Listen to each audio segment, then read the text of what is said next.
చూడు భూమి, ప్రేమించిన వాడి మీద చేయి చేసుకున్నానని నువ్వు ఇలా కోపంగా మాట్లాడుతున్నావని నేను అర్థం చేసుకోగలను. నువ్వు కూడా ఒకటి అర్థం చేసుకోవాలి.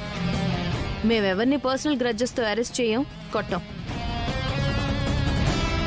మీ గగన్ చట్టాన్ని చేతుల్లోకి తీసుకున్నాడు, అందుకే కొట్టాల్సి వచ్చింది. సర్లేండి, ఇప్పుడు అదంతా ఎందుకు? ఇప్పుడు ఎందుకు పిలిచారో అది చెప్పండి. నువ్వు నాకు ఒక హెల్ప్ చేయాలి. నా నుండి మీకు ఎలాంటి హెల్ప్ ఉండదు. అప్పుడు నష్టం నీకే భూమి. ఏంటి బెదిరిస్తున్నారా? నిన్ను బెదిరిస్తే నాకేం వస్తుంది? నేను అడిగిన హెల్ప్ నువ్వు చేస్తే మీ గగన్ నిర్దోషిగా బయటకొస్తాడు. నిజంగానా? నిజం. ఇప్పుడు ఎవరైతే మీ నాన్న శరత్చంద్రుని మర్డర్ అటెంప్ట్ చేయబోయి దొరికిపోతూ గగన్ పేరు చెప్పాడో వాడు రేపు కోర్టులో గగన్ పేరు చెప్తే గగన్కే శిక్ష పడుతుంది. అలా కాకుండా నేను అడిగిన హెల్ప్ చేసావనుకో, గగన్కి శిక్ష తప్పుతుంది.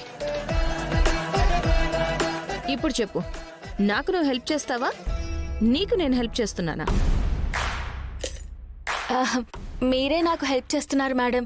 Thank you so much. ఎలాగైనా గగన్ గారు నిర్దోషిగా బయటికి రావాలి. మేమిద్దరం పెళ్లి చేసుకోవాలి. ఇప్పుడు చెప్పండి మేడం, నేనేం చెయ్యాలి? కృష్ణప్రసాద్ గారు చెప్పినట్టు ఈ ప్లాన్ వెనక అపూర్వ ఉందని ప్రూవ్ చేయాలి. ఎలా అంటే, ఇప్పుడు నువ్వు డైరెక్ట్గా ఇంటికి వెళ్తావు కదా,